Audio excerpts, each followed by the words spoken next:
Hey, Prime members, you can listen to Crime and Sports early and ad-free on Amazon Music. Download the app today. In the depths of an Atlanta forest, a clash between activists and authorities ends in tragedy. I'm Matthew Scher, and on my new podcast, We Came to the Forest, we expose the hidden truths behind a shootout that left one activist dead and countless lives forever changed. Binge all episodes of We Came to the Forest ad-free on Wondery Plus.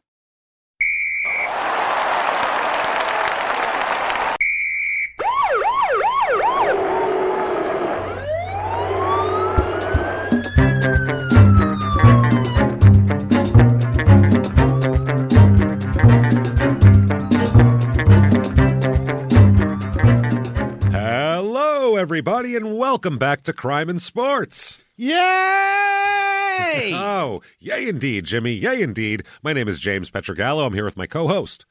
I'm Jimmie Whisman. Thank you, folks, so much for joining us today on another crazy, wild, fun episode of Crime and Sports. We've had some doozies lately, and it's not going to stop. We have more.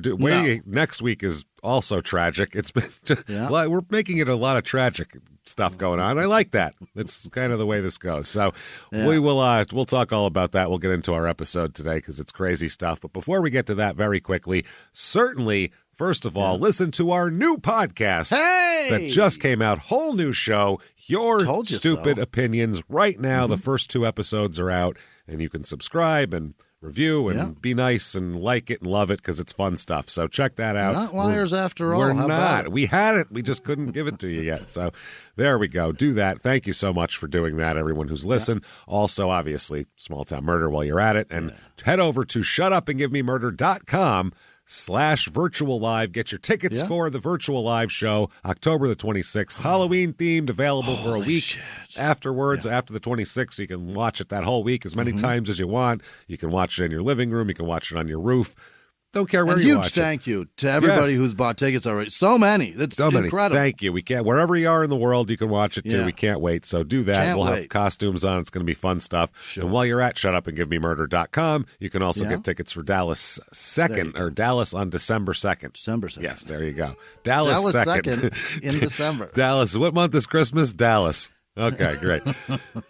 So get your tickets for that. We're excited about all that. So thank you so much for doing that. Patreon.com/crime and sports is where you get the bonus material. Holy shit. It's a mere cup of coffee. Anybody, $5 a month or above. 1 cup of coffee in a month to get 200 back episodes of bonus stuff. What a deal. Huge. And 2 new ones every other week, including this week is no different. So what we have for you this week for Crime and Sports, we're going to talk about Pros versus Joes. The TV show, Pros versus Joes. Some of the funniest times where, guys got just absolutely demolished by a professional athlete. And just the idea of a guy being like, yes, I work in an Amazon warehouse, but I think I can dunk on LeBron. That's a silly idea. So, you know what I mean? It's fun. It's a lot of fun. Guys got hurt a lot of times, too, because there was a lot of violent sports here. That's kind of silly. So we'll talk about that. For Small Town Murder, we're going to talk about something very interesting.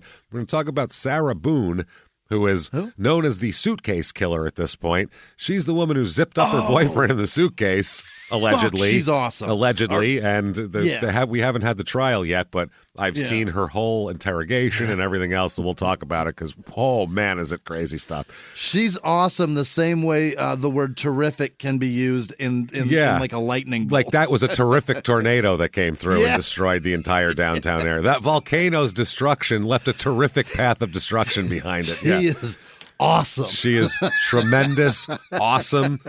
Yeah, like the power of a storm. Awesome. Yeah. So, mind-blowing, this woman. Patreon.com/crime and sports is where you get all of that. And you'll get a shout-out at the end of the show where Jimmie will mispronounce your name. So that said, damn it. I can't wait for that. That's going to be so much fun. I can't wait to record that one, too. So let's do this. Let's dive in with our asshole of the week here. And I, first of all, must apologize for sounding like this.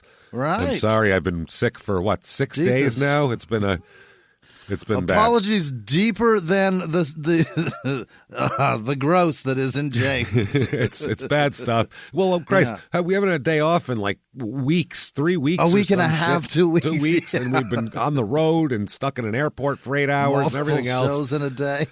It's been a lot, everybody. So we're happy to be recording something fun like this. And let's do this shit. Let's get into it, you sons of bitches. You want it, you got it. Here you go. Here it is. Let's talk about our guy. Bernard Randolph is his name. Oh. And I don't know if you've ever heard of him. He was a Bernie Randy? No. Bernie Rand. Yeah, Bernie Rands. In the 80s, he's a basketball player we'll talk about. Okay. So he had some issues, obviously. And, God, this is one that has some fun mistaken identities, too, because Bernard Randolph, not as uncommon a name as you might think it is. It feels like it's a lot of successful men. It is. It absolutely is.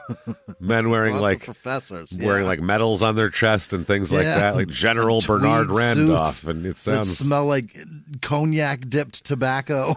They drink brandy in a separate room after dinner. Yeah. That's what they do. In one of those deep cups. If you have a separate brandy room, you definitely have the appropriate glassware, I believe, if you're sitting in there, drink right? it out of a Harkins cup. He's just sitting in there with just a plastic Dixie cup. The ones people have in their bathrooms to like rinse with, one of those. Or the souvenir movie cup that you get a refill for $1. Big giant one from the ballpark. In the shape of a Minnesota Vikings logo. Just a hollowed out baseball bat like they sell at the minor league parks. Pour it into my bat, dear. Yes. There we are. Brandy bat. And get the good cigars, the White Owls. Yes, the White Owls. Bring them to me. Yes. Wonderful. So Bernard Randolph and his brandy here, born April 20th, 1961. We think 1961, but definitely April 20th. So 1961. 1961, not 1861. He wouldn't be a basketball player because it really didn't exist much back then. He invented basketball. That's what we're talking about. Big peach basket. That's guy. a Bernard Peach Basket Randolph, they called him back in the day, and it stuck. What do you want? So April 20th. So we had on Small Town Murder last week, our killer was a Hitler birthday baby, and this guy is too. So April 20th, people. His mother's name is Laura. We believe his father's name is Moses. But we're not sure. We're not positive. This is some of these, unless a person becomes a major, major star, then they start chronicling their whole life and going through it. And, it's like a big investigative report at that point. But if they're just a flame out fuck up, it doesn't quite, you don't get that level of, what made you this great? You know what I mean? That's what people want to know. What made you this great? If you completely throw your life down the toilet, people generally go, well, I don't want to know anything about what happened. Who gives a shit? Yeah. Although you should maybe look for things to avoid. That's possible, too. Yeah. Cautionary tale. What did his father do that maybe contributed to this? We don't know. Well, we know one thing he did. He's got 3 brothers, Bernard does. We think their names are Emery, Arnold, and Moses Jr. So we know what's going on already when there's a junior. Starting to make some sense. This is junior adjacent action here. So the sentiment in the puddle is settling. It's there. There is a junior in the house. He probably shares a room with a junior. That's not good. He went to Westinghouse High School here. And is that in DC? I don't know. I think it's in Florida, actually. Oh, okay. Here. He's from Chicago. He's from Chicago. Okay. That's where he's born. So I think he went to school in Chicago.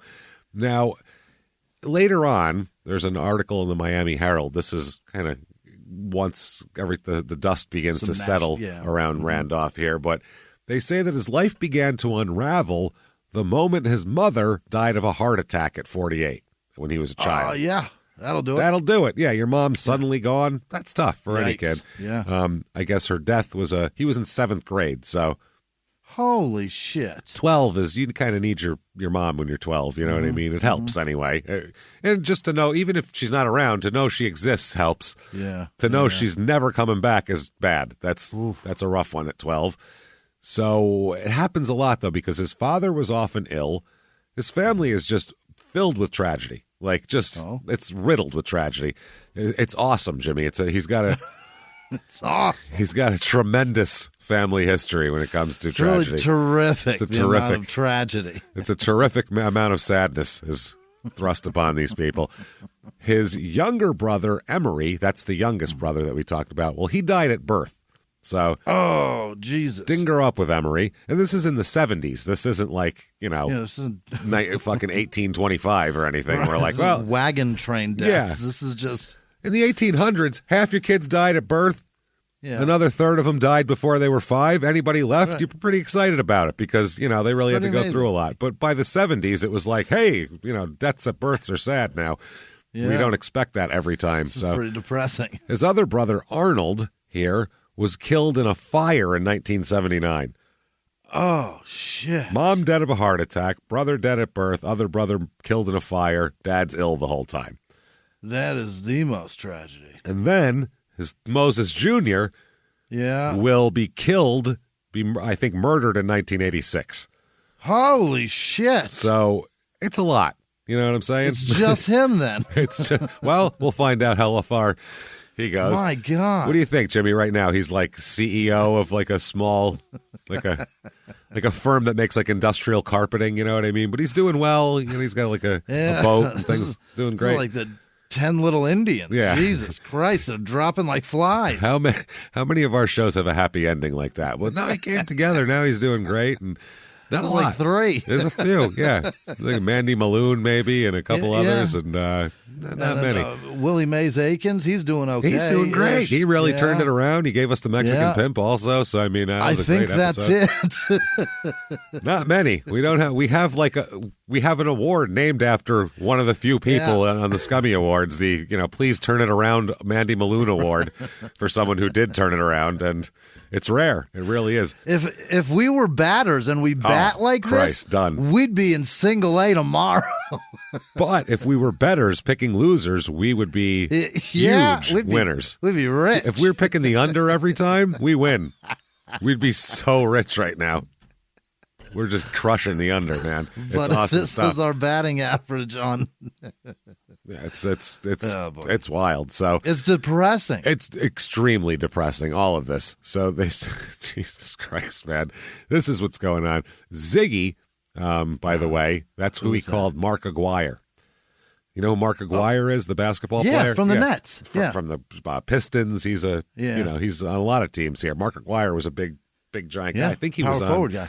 No. I mean, was he a center? No. Aguirre, no, he's a guard, I think. But Aguirre, Mark Aguirre, are you sure? A small forward, I believe. Yeah. Oh, okay. But Aguirre was he was from Chicago also, and kind of grew up with Randolph, kind of on his crew here. Did Aguirre go to UNLV? Is that why I'm thinking of him too? Was he on that? Is he one of those running rebels? Question. I think it's a terrific question. Is it just? It's M-A-R-K, right? M-A-R-K Aguirre, yeah. Yeah. So I think he. That's 2 R's. I think he was on Pistons, that UNLV running rebels. Is only the Clippers and the Pistons? I thought he played for the Nets. No, I remember the Pistons the most, but Clippers by the end of his career. College career, right there. I can click that little thing, and it tells me that he went to Westinghouse High and DePaul. DePaul. Okay, thank you. So that motherfucker was the number 1 draft pick. Guy. Yeah, Mark Aguirre was hot shit, man. Wow. Yeah. I had no idea. Aguirre, learned something. What position again? Oh, God damn it. I didn't even fucking clarify that with myself. Nice Googling, Jimmie. This is why I do this part of the show.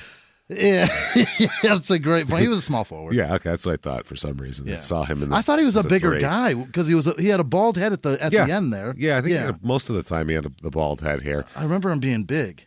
So I guess Mark Aguirre from the west side of Chicago, just like Bernard here, they would borrow Mark Aguirre's grandfather's pickup truck, and then they'd go find Skip Dillard, who is Bernard's Bernard and Mark's best friend. They were the 3 musketeers. These 3 here. They not the heir to Dillard's? I don't think so. Skip Dillard from the west side of Chicago, hanging out in Mark Aguirre's grandfather's truck. Maybe you're telling me he doesn't have a department store in every major city in America? I'm going to say not, or did a while ago, till they all don't see many of those anymore. They're still good in Arizona. Are they? Yeah, still have Dillards? every mall's got them. They never really had had them in the East Coast. The East Coast, it was Filene's. That was the Dillards of the East Coast. I don't know if it's the same company. We had Robinson's May and Dillard's. Yeah, there was and that. And then Macy's bought it. And then So, and then Bernard Randolph, they would call Dolph. That was his name, like Randolph. Yeah. Which makes him sound like a tall, blonde German man when he's absolutely not. So they all played together at Westinghouse High. They would cruise around looking for basketball games, pickup games on the street, which these three are all, going to be college players, and one will be a number one draft pick and go on to do big things. And I had no idea. So that would be a fun pickup game to watch. Somebody be like, let's go, motherfuckers. Oh, shit. Jesus Christ, that guy jumped over my head. Where did he come from? Man. So they would do that. They'd play ball, and they'd go over to Mark's house for Mark Aguirre's mom's homemade baked pies. Boy, she had... Oh, that's what we get into, huh? Yeah, they're from the... Yeah, it's a very urban environment, but she's got like a pie cooling on the windowsill type of, like rural Looney Tunes vibe going on. Yeah, your feet get off the ground and you follow that trail. That's what I mean. It all gets in your nose and you can't help it. You float there. Blueberry scent. Follow it, man. So, they would do all of this. They would play, park and hang out. They would also find Isaiah Thomas, who was from Chicago at this time. Yeah, these are the guys hanging out as a squad. And Thomas and Aguirre would be on the Bad Boy Pistons together to win championships. So that's pretty wild. Also, Eddie Johnson. Now, wait a minute. Which Eddie Johnson? So now, sorry to be Googling twice, but I have to see if this is our Eddie Johnson, arrested 100 times, or if it's... Fast Eddie Johnson was from Florida, wasn't he? No, from Florida. I know he lived in Florida. So let's look him up right now. I'm going to look up Fast Eddie because we did that like 7 years. He's from Florida, so it's the other Eddie Johnson. Yeah, okay, right. so it's got to be the other one. Non-child rapist Eddie Johnson. Yeah, that's good God. Here. They would do that, and then another guy, Darrell Walker from Corliss High. Really? Wait. Who? Darrell? It's not the same. No, Darrell Walker. No. They said, Aguirre said, those were just incredible games. It was just so much fun just to play on a playground. It had no tag on it, no price on it, no pressure on it. It was just all natural basketball. Those were the best times I could dream of in basketball. Everything was still so new, so uplifting. I don't know really how to put it. It was just a lot more of an innocent time. Yeah, man, you don't have to play. You're playing to play. You love the game, babe. That's where the phrase comes from. We did that when we were teenagers, too. Yeah. Me and you. We were both like that. I did it as an adult with comedy just for the love of the game, doing open mics. Oh, I hated the game, but I did it. I did it as a means to an end. Fuck the game. Fuck that shit. I mean, really, if you're doing open mics, you're doing it because you like it at that point, or you're working really hard to get out of this. Yeah, exactly. Yeah, that's what we were doing, or working on material for paid gigs also, which we were also doing at the time. Some of the people don't realize that that's where they're going, and they're like, "This is that's it. What you're doing. Made it. The open mic circuit." Yeah, they all know me. Jesus Christ, man. So I guess they were like they said they were obsessed with street ball.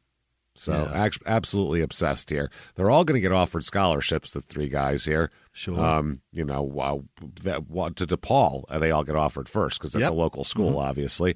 So the guy who coached Aguirre, Dillard and Randolph at Westinghouse, the head coach here, he said, I used to tell them all that there was only one Magic Johnson, only one Michael Jordan, but they all think they can be like that. Uh-huh. Which, they have to think that. When you go on the court, you got to have an ego. You can't go out there and go, well, I'm not as good as some people. Like, that's not how you play basketball. There's only one Allen Iverson, but when he walked on the court and saw Michael Jordan, he was stunned that he's playing against Michael fucking Jordan. I'd lose my fucking mind like he was about Allen Iverson. That's what I mean. Be you. Be the best you. Be you. Be the first you, but you can't be somebody else. So, no. I don't know.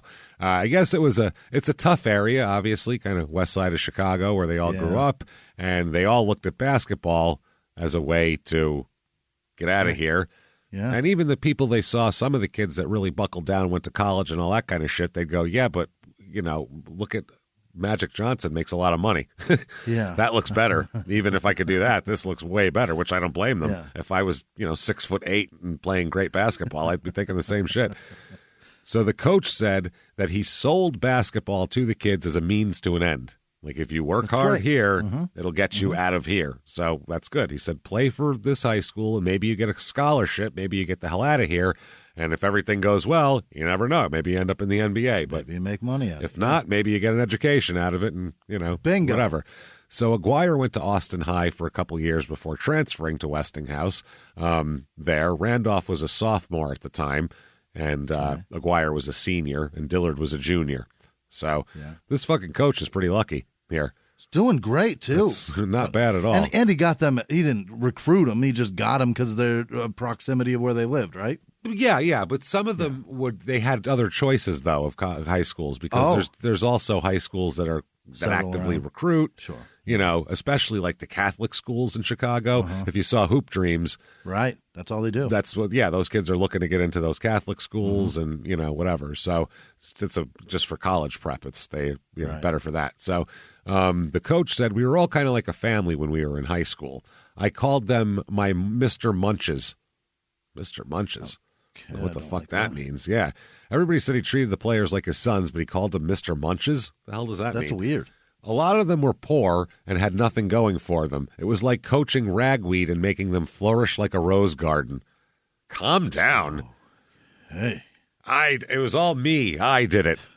Not the fact that Mark Aguirre was genetically predisposed to be 6'7", and that had nothing to do with it at all. It was me and my Ansel Adams camera lens. Jesus Christ.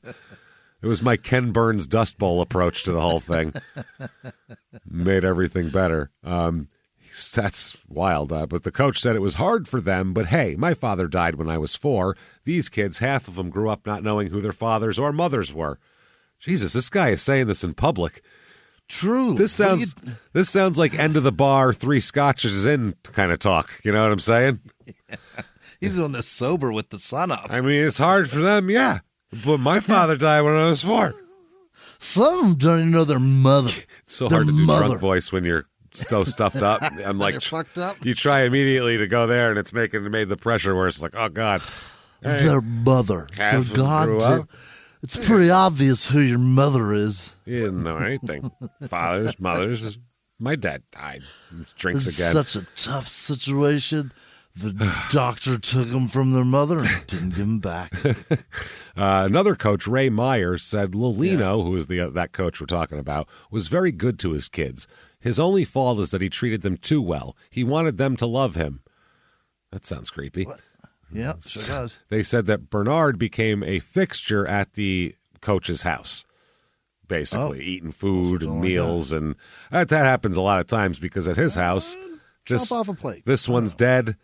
Yeah. Dad's sick. Mom's dead. I mean, maybe it's best to get him out of that cursed fucking house. And maybe this coach had like a wife who might act like a little motherly toward him. And you know what I'm saying? Sure. Things like that. Home cooked meal. Better, a little better hygiene. Maybe use this deodorant instead of not anything at all. Well, I don't know if sick dad was preparing big dinners here, also. Or you know what I'm saying? So, I don't know what that was about.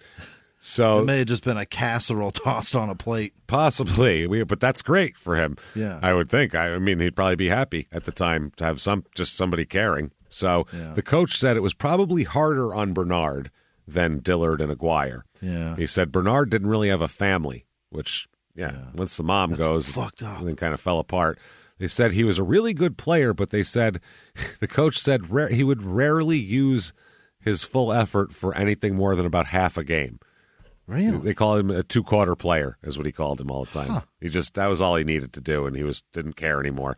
But they said he'd still average 25 points and 10 rebounds during his senior season, even while giving a hell of a half effort. Yeah, that's pretty wild. So you could see, if he takes the other hand from behind his back, maybe he'd play a little bit better.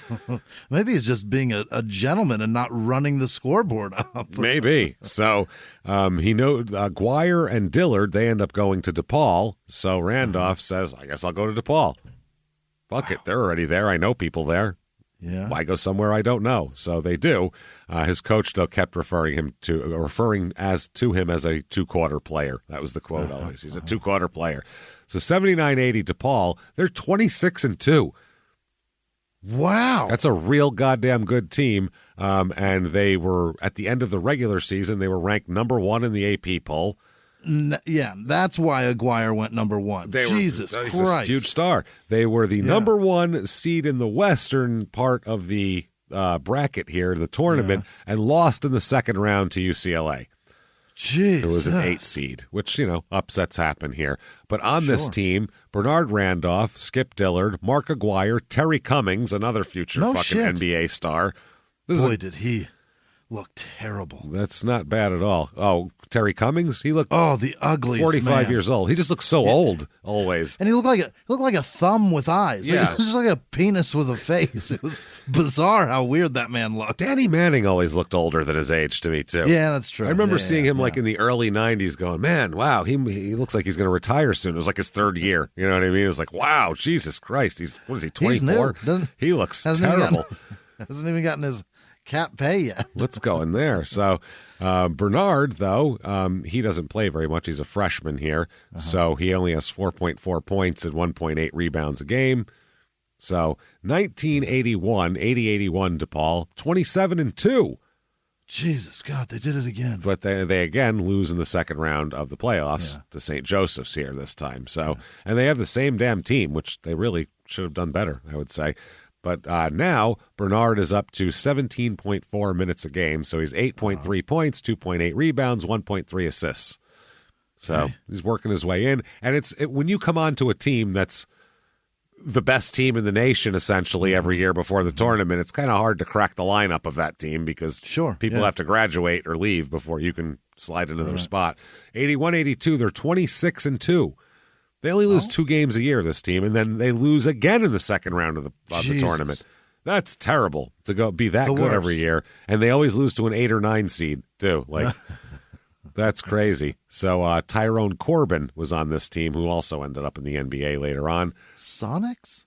I can't remember. That sounds right, but I can't remember. Yeah. Terry Cummings, though, is the star now because Aguirre has graduated and gone to, I don't know if he graduated, but he's on the Pistons anyway. So this year, 14.7 points a game for Randolph, 5.1 rebounds, 2 assists, almost 30 minutes a game. Yeah. Now they're working him in. 82-83, they're 21-12 now. Wow, he stayed all 4 years, huh? Back then, everybody did. Yeah. Very rare that, you had to be like a guaranteed top 5 pick to leave early, and that was like, he's leaving early. Oh my God. Yeah. Like that was amazing if someone left early.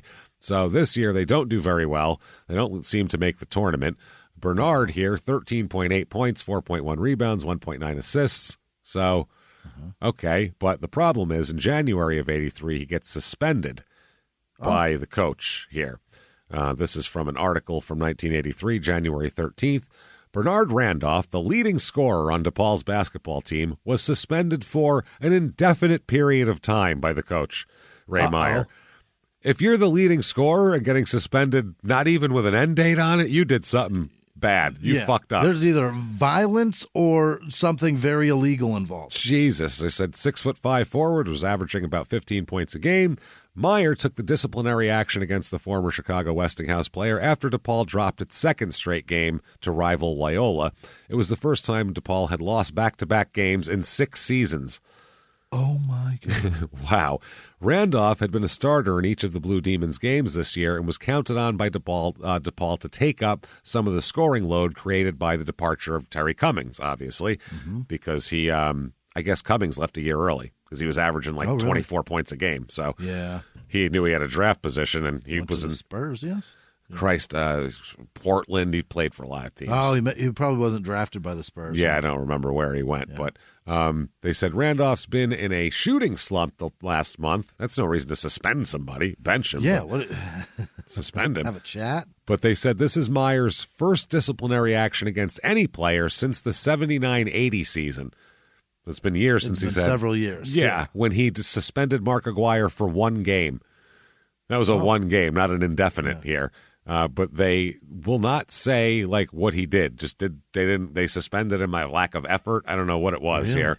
In the 1980s, a rosé swept the country. Hey, Mike, I really like this White Zinfandel. Well, good. Now put it down. We're going to try another one. White Zin became America's top-selling wine. But most don't know that this sweet drink has a sour history. What began in 1986 with counterfeit bottles. A big fraud, a multi-million-dollar fraud. Sent investigators chasing one of the most powerful families in the business, the Licciardis. But the closer the feds got to them, the more dangerous things became. It's a story of deceit. At the time, I was paranoid. Threats. You touch my kids, I will kill you. And murder. With a .22 caliber bullet to the head. What started with a scheme to mislabel wine spilled into a blood-soaked battle for succession. Welcome to Bloodvines. You can binge listen to Bloodvines exclusively and ad-free on Wondery Plus. Join Wondery Plus in the Wondery app, Apple Podcasts, or Spotify. He was hip-hop's biggest mogul, the man who redefined fame, fortune, and the music industry. The first male rapper to be honored on the Hollywood Walk of Fame, Sean Diddy Combs. Diddy built an empire and lived a life most people only dream about. Everybody know ain't no party like a Diddy party, so. Yeah, that's what's up. But just as quickly as his empire rose, it came crashing down. Today I'm announcing the unsealing of a 3-count indictment, charging Sean Combs with racketeering conspiracy, sex trafficking, interstate transportation for prostitution. I was up.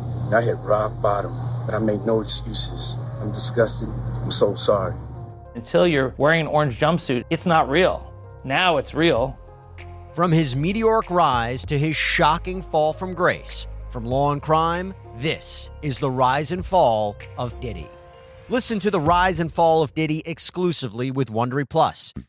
Doesn't make any sense. Indefinite with no explanation? That's what's weird. It's not publicly. I mean, back then, too, there wouldn't be as many leaks as there is now, and somebody would say online what happened. There's some paperwork somewhere. But the coach was saying that Randolph is a real enigma to him, which is funny. This is Joey Meyer, the coach. He said that he's quick and accomplished player. He moves well without the ball. He said he just doesn't try hard every game. That's the problem. He's got all the skills. When you see him doing something good, you're like, oh, Jesus, that guy could do anything. But then he just doesn't feel like doing it the next play. Won't do it. Doesn't do it. So, yeah, they said it's difficult for pro scouts to project his position in the NBA too, also because he's 6'5". 6'5" is you better be a small forward or a big point guard. Yeah. For the most part, unless you're incredibly athletic or an amazing dribbler and assist maker. That's the thing, or a big time scorer, or the rare Charles Barkley, where you have an ass the size of Kansas and you can fucking get rebounds, even though you're only 6'5", you can average 14 rebounds a game. Which how often do those come around? It's very rare. It's very rare. So they said that it's so hard to project him to be, is he's too small for a forward. He doesn't. They said he's not well schooled enough to play guard. He's not slick enough with the ball and shit to play guard. They call him a tweener at the time, which now there's more room for tweeners because they just shoot threes. Tweener, it doesn't matter what size you are or where you play. Shitloads of deep jumpers. Yeah, that's it. So the 83 NBA draft comes around here. Yeah. Number 1 overall pick, 83. Jimmie. Sean Kemp. Not even close. Ralph Sampson. Manning. Oh, really? Yeah, Ralph Sampson is the number 1 pick out of Virginia to Houston. Yeah. They take him. Steve Stepanovich is number 2 overall. What a brutal draft. That's a handle right there, boy. I'll tell you some. Antoine Carr, number 8. Remember him from like the Jazz at the end of his career? Remember him at the end of his career with the Jazz there? Pacers too, right? I don't remember. Who knows? Detroit, I knew for a long time, but I don't know. Between there and Utah, who knows? Dale Ellis. You know him. Derek Harper. Three-point shooter. Yeah. These are all decent players. Darrell Walker, the guy he grew up with also. Clyde Drexler, number 14, by the way. Maybe it was not a bad draft. No, and he had a better career than anybody in front of him in the draft. So of course. 14. Hall of Famer. Yeah, he's a great player. John Paxson, number 19. Okay. Greg Kite. These are all kind of like role players, 6th, 7th man kind of guys. Mitchell Wiggins, isn't that the name of the guy from Dazed and Confused with the long hair that they were chasing to paddle that played baseball? Wiggins makes sense. I think it was Mitchell something. I don't know. So anyway, anybody else here in this draft? It's not a real. I'm looking here. It's not good. Not apart from Clyde. Shit. Craig Elo in round 3, the guy that Michael Jordan shot that one shot over that you see all the time. If you're wondering, the white guy he's shooting over on Cleveland. Before Mike throws a few punches into the air. Yeah, when he's real excited and in the zone there. That's Craig goes to the court crying.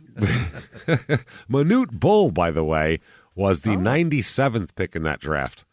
Really? That was round 5. There's 2 rounds now. This is when there was 10 rounds, I believe. So Jesus. Manute Bull, number 97 in the 5th round. Somebody took a chance on him. Finally, in the 10th round, pick 217 in between Ronnie Carr and Cleveland McRae Exactly. He went to Catawba College, Cleveland McRae. So Catawba, does that even exist? Probably not. I'm sure it's folded by now. Yeah. It was just in trailers and they played outside. It was weird. So Bernard Randolph gets drafted here in the 10th round. By who? The Trailblazers? The Knicks. Really? The New York Knicks. Yeah, they had Bernard King, so they're like, maybe anybody named Bernard can score. We'll give him a shot. So 83-84, he's very excited to be with the Knicks until I don't see him anywhere on the roster of the Knicks. So that's the problem. Oh, no. Yeah. This is the 83-84 Knicks, so pre-Patrick Ewing Knicks. Yeah. Ernie Grunfeld, Bernard King, these guys that we've talked about them before. Darrell Walker, his buddy there, also the point guard. A lot of tall socks around here. Yep. So they select him in the 10th round. Randolph couldn't believe it. He was so excited. He told everybody he's going to be on the Knicks. This is great. And then he got cut before the season, obviously. Ouch. Yeah. Because they just drafted 10 rounds of people. The newspaper says this. Yeah. 10. You got 10 new people at least on a team that holds 12, and you already have 11. You could almost field a whole new team. That's wild that there was that many picks just to be thrown out into the trash. So the newspaper said, quote, he was cut, of course. The market for 6'5" forwards who can't handle the ball has never been very strong. Oh, my God. Not at all. That's the rub. That's the rub. And the New York Knicks weren't about to make an exception. So Randolph, the guy Ray Meyer, his college coach, swears has a 165 IQ. Oh, he's genius. So they're saying Bernard Randolph is a goddamn genius. Yeah. So I don't know. They said he could sit down at a piano and by evening's end, without the benefit of a single lesson, play with ease. Was on the streets.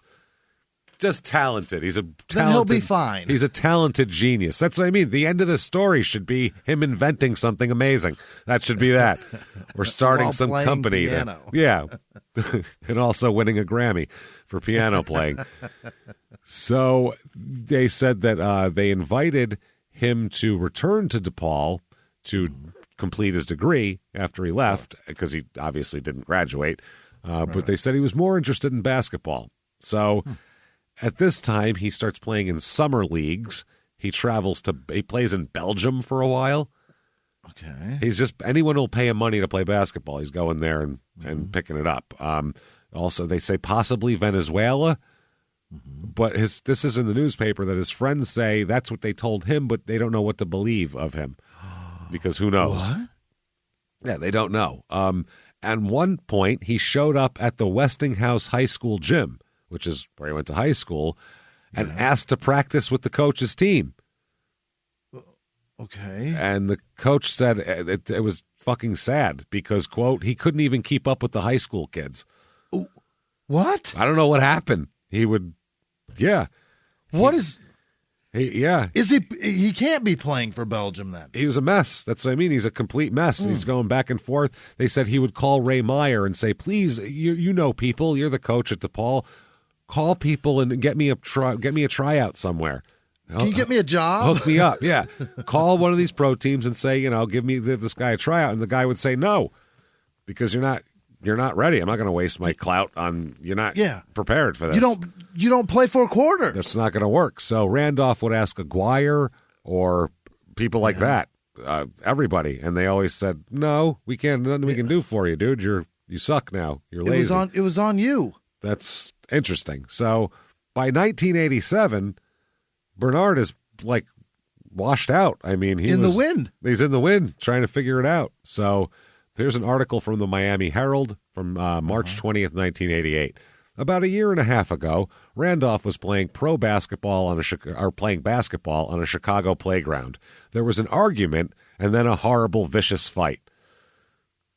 Between him? Yes. Randolph was struck on the head at least 3 times with a tire iron. That's not good. You should be playing against fucking... Michael Jordan is dominating right now. Larry Bird just got done winning like 3 straight MVPs or some shit. Magic Johnson a tire iron to the head. Doing Showtime. Maguire is about to be part of a back-to-back championship team, and you're getting beat with a tire iron on a playground. Holy shit. They said, quote, he crumpled to the ground, part of his skull crushed. That's not good. According to Ray Meyer, DePaul coach, Randolph experienced partial sight loss in his left eye. Oh, my God. Wow. Doctors wanted to perform a delicate operation to try to repair the damage, but Randolph refused. I'm good. Okay. I'll just wander around with part of my skull crushed and my eye all fucked up. That'll work. I don't. Why does he make these decisions? I don't. That's what I mean. He makes bad decisions. This is like, all of this seems self-inflicted to me. Like, this is all, he had something, but then again, I don't know. He didn't have, we come across this a lot where we go, what the fuck are you doing? But he didn't have the building blocks, I think, to be able to make good decisions. You know what I mean? And a lot of people don't, and they still do, but. Sure, but the one part that he's super missing is self-confidence and self-awareness because he believes himself to be lesser than these other guys. That's obvious. It seems to be, yeah. I mean, he has no problem, like, asking for charity or things like that, so which is good, I guess. But his coach said, I don't think he's ever been right since. So I'm sure. Yeah. He took a fucking tire iron to the head. Yeah, he probably was horribly concussed and has a brain damage now. So, wow. October 31st, 1987 is Halloween here. And they say the Thunder tryouts continue today. The Quad City Thunder free agent / rookie tryout camp will continue today with two sessions at Moline's Wharton Fieldhouse. Both sessions are open to the public, free of charge. Friday's opening sessions featured 33 free agent players. Sunday, regular preseason training camp will commence, with 13 rostered Thunder players expected to be on hand. Sunday's 6 p.m. opening session at Wharton will also be open to the public. 2 new roster additions and 1 subtraction were announced Friday. Released Houston Rocket draftee Joe Niejo, a 4th-round Rocket pick in the June NBA draft, won't be coming, but 5th-round pick Andre LaFleur, released this week, will arrive Sunday. Also added to the roster was Bernard Randolph, a former DePaul star. How about that? So he got his skull crushed in. He can't see right out of his left eye, but he's still going to play for. That's how bad the Quad City Thunder basketball team is. They'll take you minus an eye. Yeah, sans depth perception, no problem. He's pretty good, but when you pass him the ball, it always hits him in the chest. He can't quite. Bounce pass with Bernard, would you? Yeah, not good. Yeah, he needs to hear it, and then he'll time it out from the sound. Oh, Christ. So they said that Randolph, this is from the Quad City Times, Randolph, 6'6", 230, was expected to join the team today or Tuesday or today. Randolph has been playing in Europe the last few years. No, he hasn't. And was a teammate of Mark Aguirre's at DePaul. So that's his big credit, is he was a teammate of a guy who plays well. Yeah. Mm-hmm. Wow. So then, a couple days later, November 4th, 87, ex-DePaul player Bernard Randolph was a no-show Tuesday. No-show? Didn't show up the day he was supposed to show up. Oh, no. Just didn't show up. Just fucking. Why? Just spaced the whole thing. You can only see one arm on the clock at a time? That's it. Yeah, he's like, oh, shit. Is it 4? I thought, oh, fuck. Well, that is the long hand. My eyes all. Why would he do that? He's a weird guy. He's an enigma wrapped in a riddle here. And so he's having some problems here. And, I mean, he's been cracked in the head with a tire iron. His mom died. You know, I mean, you got to feel bad for a guy like this a little bit. He's not. He hasn't made all his own problems, but once you're an adult, nothing really matters anymore. Yeah. The adult world doesn't make concessions for you because shit sucked when you were younger.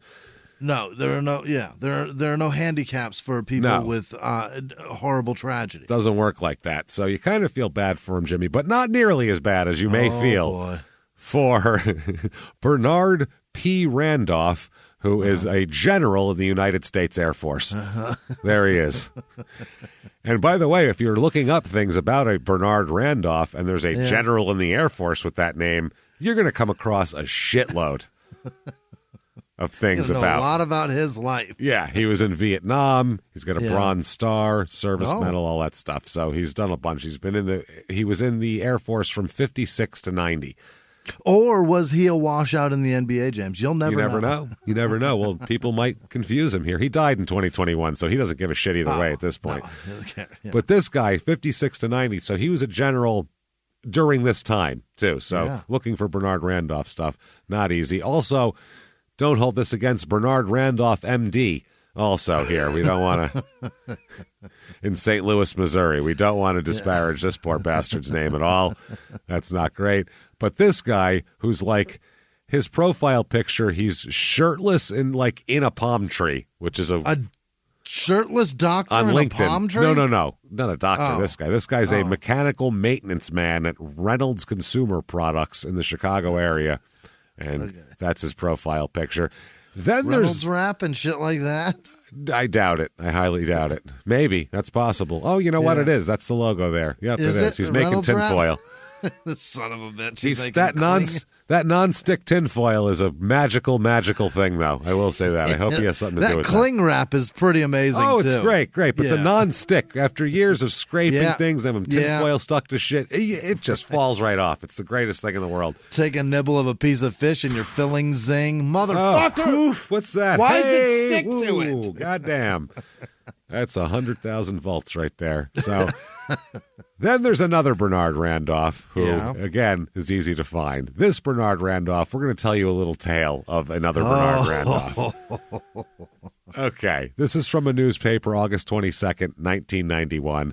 Bernard Randolph has college scouts excited. Oh. Yeah, not our Bernard Randolph, this other one. They said, according to the latest recruiting jargon, there are big-name players who make the top of every recruiting list of the country, and then there are the big-name players. Pendleton's Bernard Randolph is on that list. Oh. Big. Randolph leads the way on the Independent Mail's Fab 15 list of top senior recruits in the upper state.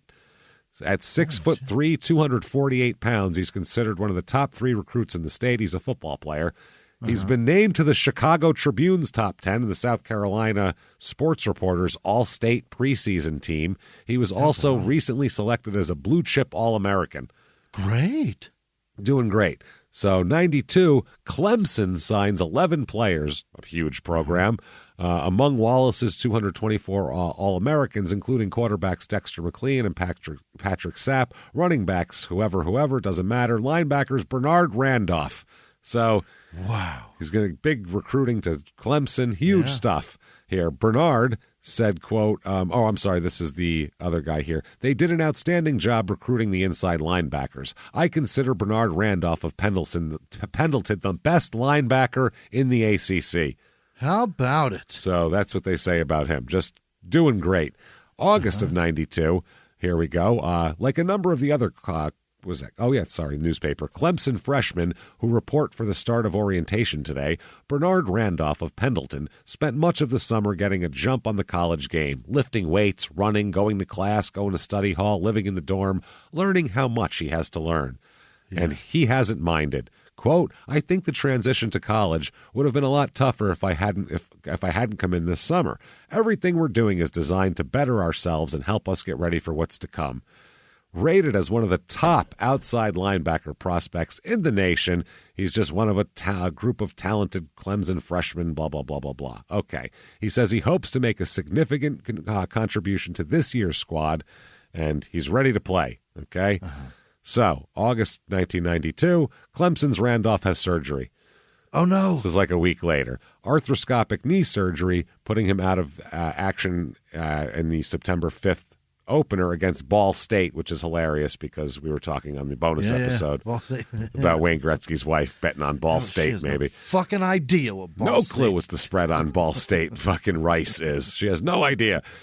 Randolph suffered torn cartilage during Monday's practice. He's expected to be out for 2 weeks. Randolph from Pendleton has not been listed on the first or second teams. So, August 27th, they said one of the coaches says 2 guys that have made improvement was Bernard Randolph and some other guy who doesn't matter. Bernard played very aggressive and has a high intensity level in this scrimmage. If he maintains that level, he will help put us in a position to win.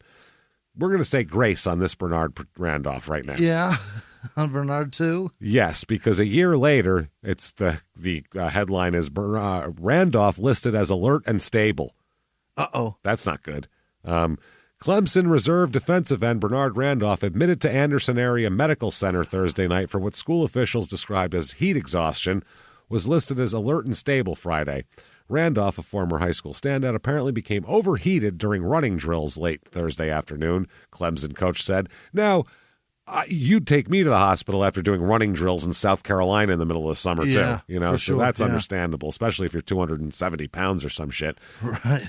Randolph was moved from an intensive care unit to a private room Friday afternoon and is expected to be released from the hospital by Sunday.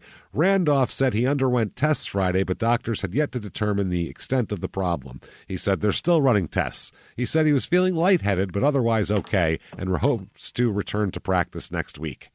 Okay. So, next week here, 6 days removed from the hospital, Bernard Randolph says he hopes to return to full contact practice later this week.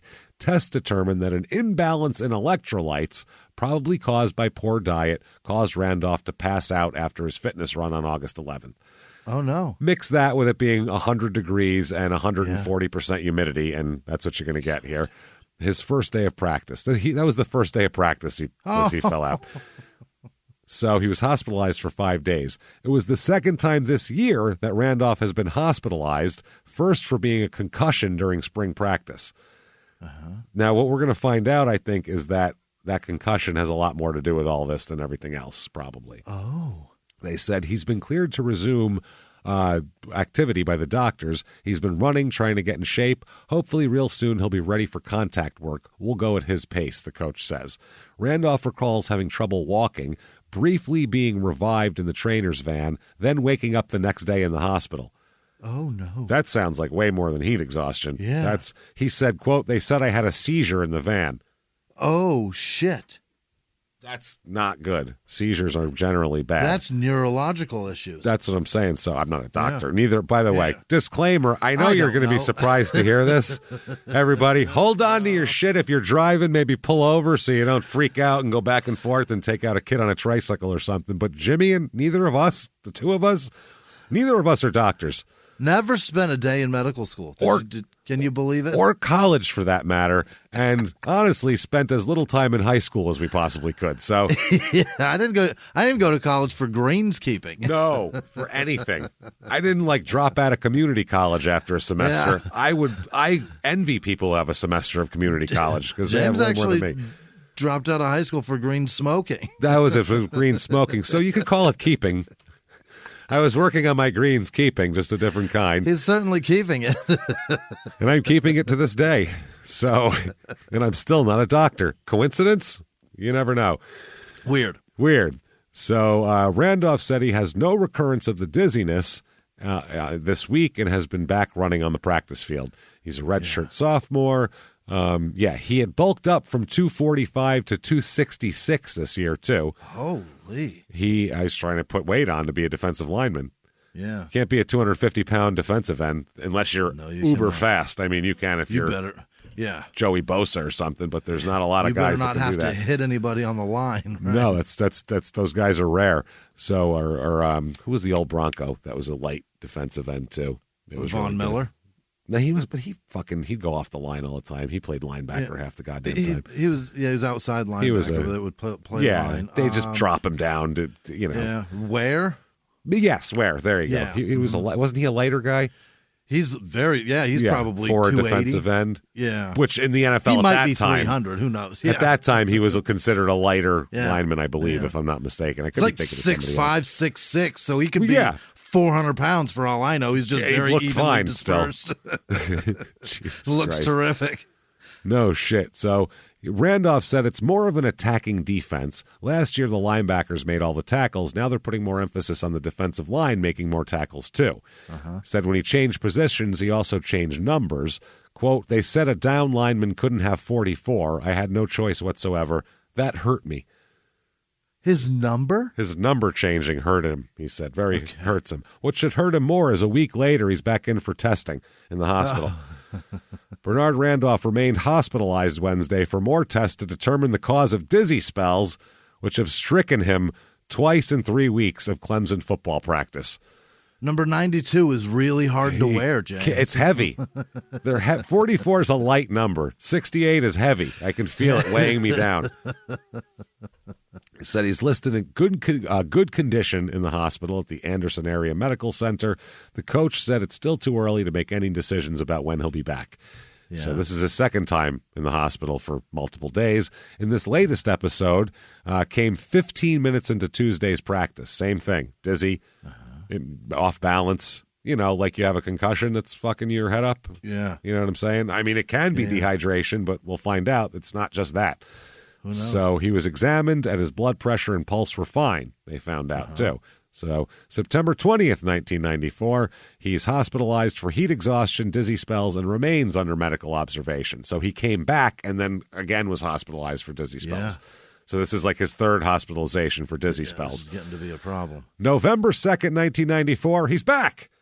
Yeah? This is quite the tale. From everywhere, yeah. He returned to practice 2 weeks ago and is at full speed, the team physician said. And they said he's in good physical condition, should be ready to play before the season's over. He's fine. Doctors still unable to diagnose the problem of dizzy spells. They don't know what's wrong? Nope, they don't know that he had a bad concussion and then 3 months later he's having dizzy spells when doing activities and getting hit in the head more. They're not putting those two things together because they didn't back then. Yeah. Remember they told Rudy Pocek he was fine?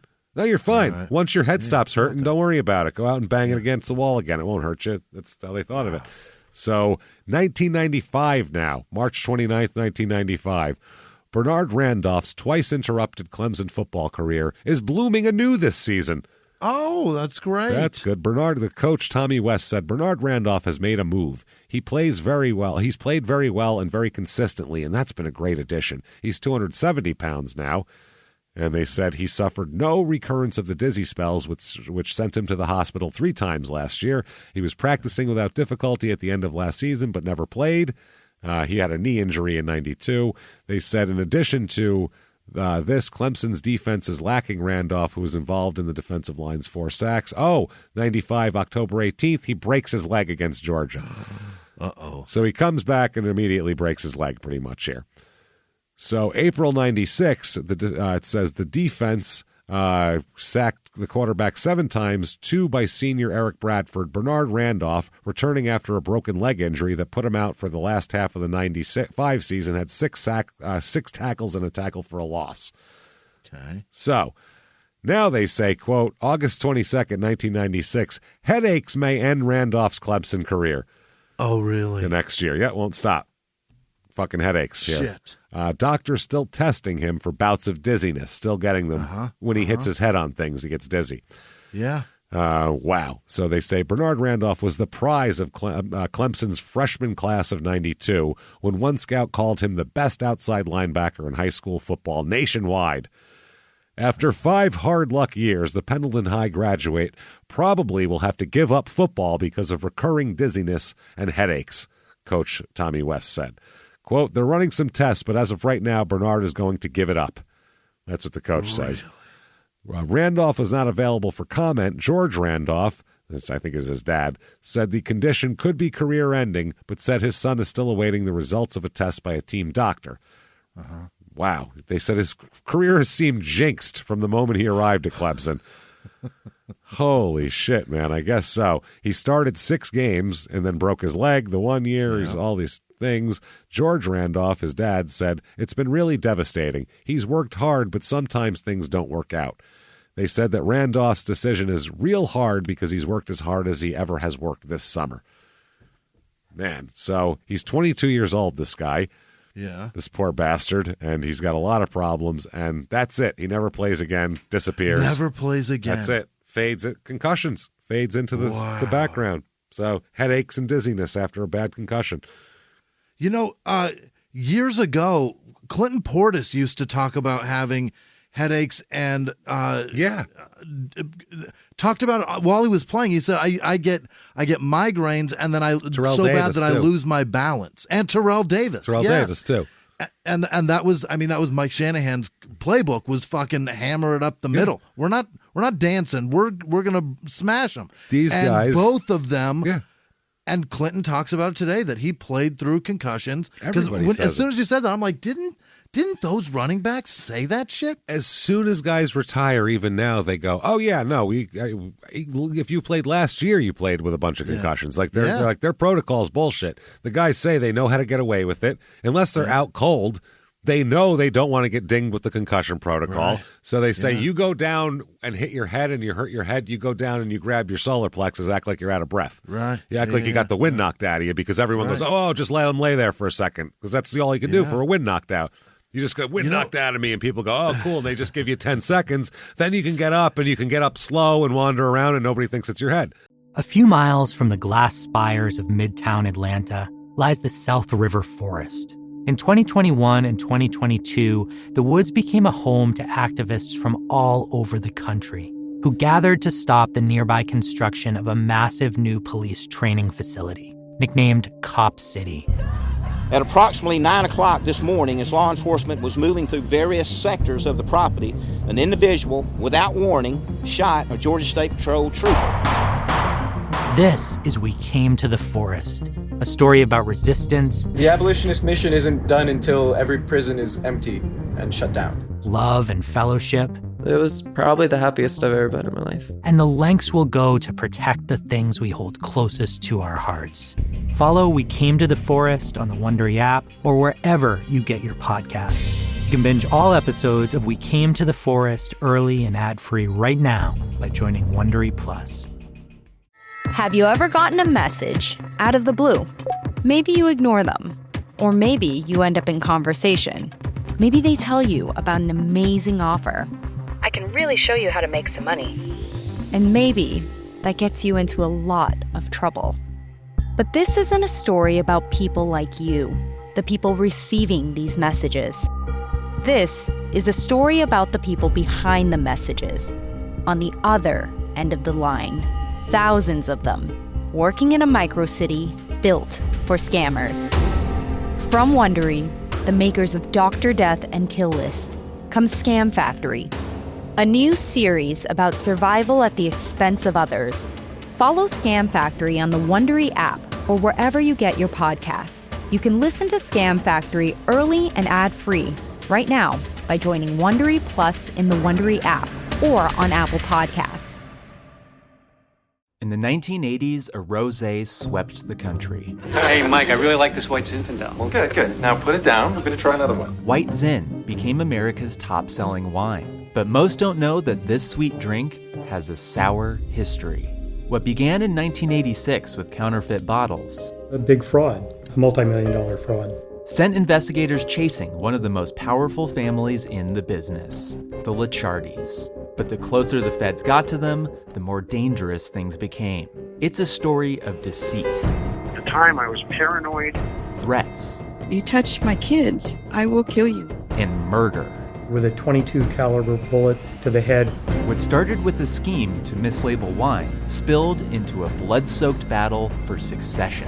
Welcome to Bloodvines. You can binge listen to Bloodvines exclusively and ad-free on Wondery Plus. Join Wondery Plus in the Wondery app, Apple Podcasts, or Spotify.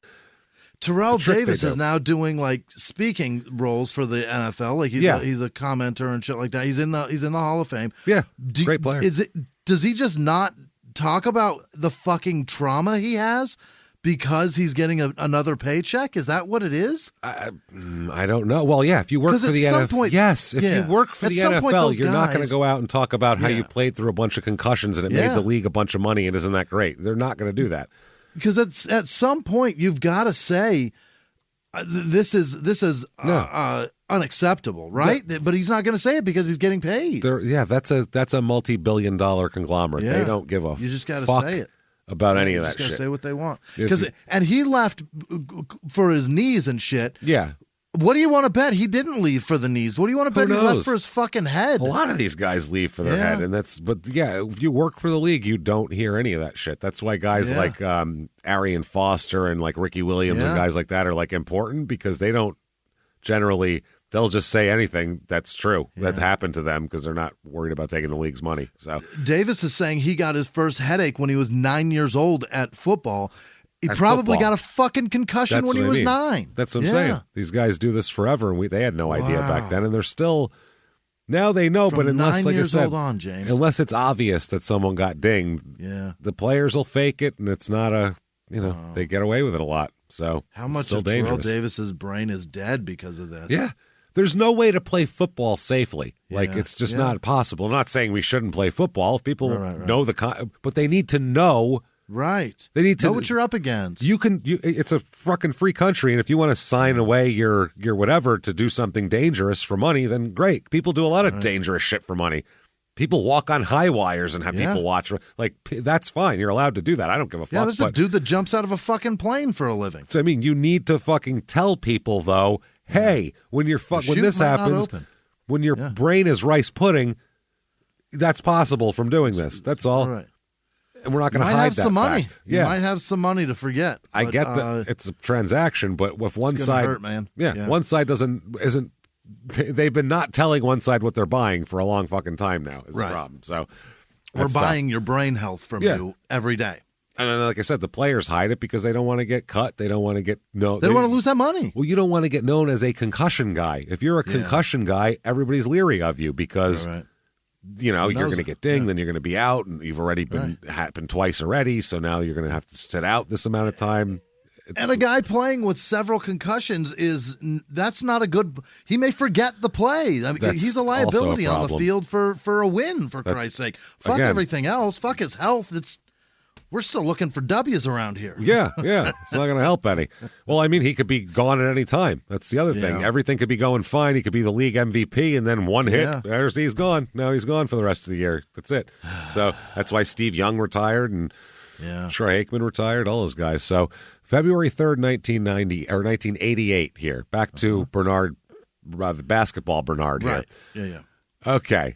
Here's an article from the Miami Herald again. The most telling incident of how Randolph had changed occurred during his most recent NBA All-Star break, or the most recent. Convinced that a job with the Rockford Lightning of the CBA awaited him, Randolph arrived at the team motel late Tuesday evening. Quote, I'm the newest Rockford player, he told the clerk who gave him a room.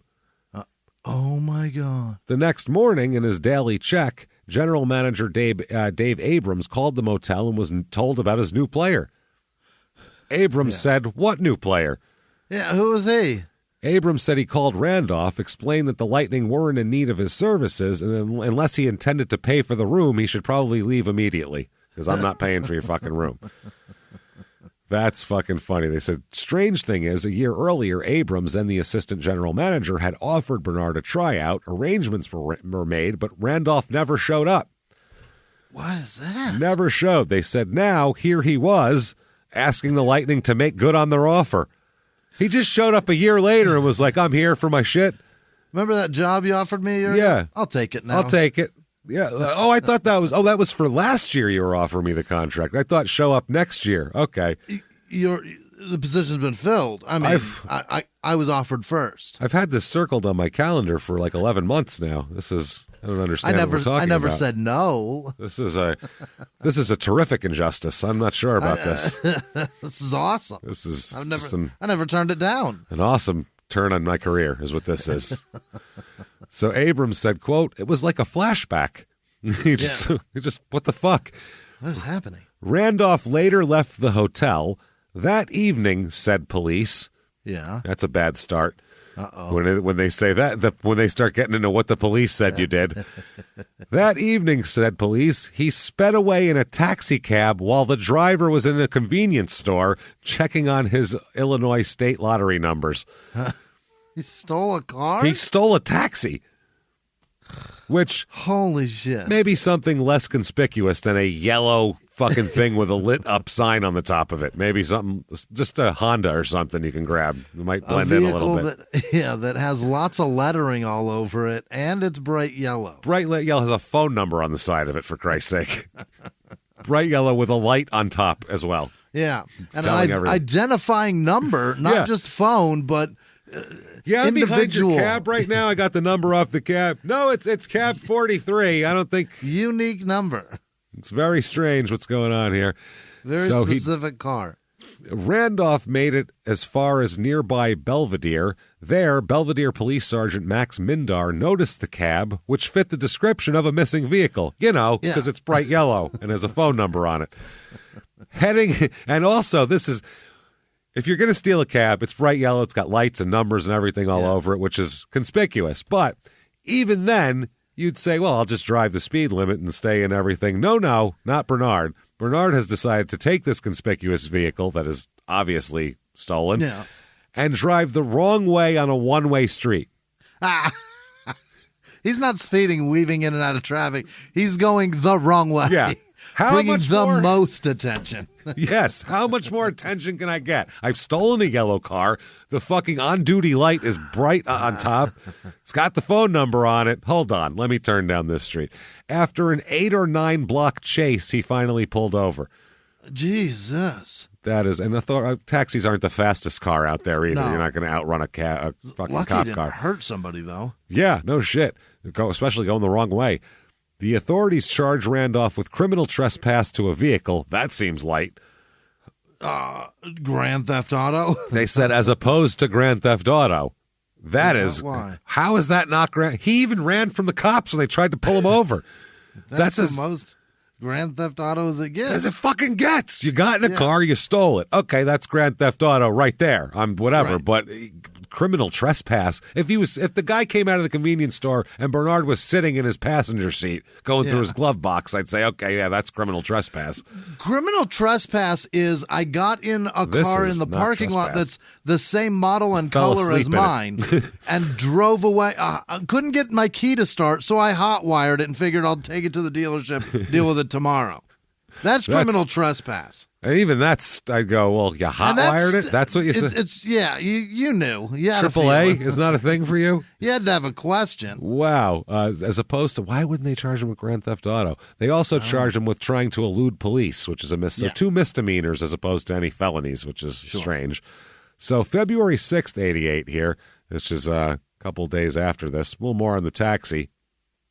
Former DePaul basketball player Bernard Randolph faces charges that he commandeered a taxi cab. Again, commandeered means for a purpose. Yeah. You just stole a car and then ran from the cops after driving dumb, and fled police as they tried to arrest him in nearby Belvedere. Police say Randolph swiped the unattended cab while the driver was in a store, then led them on a 9-block chase before stopping.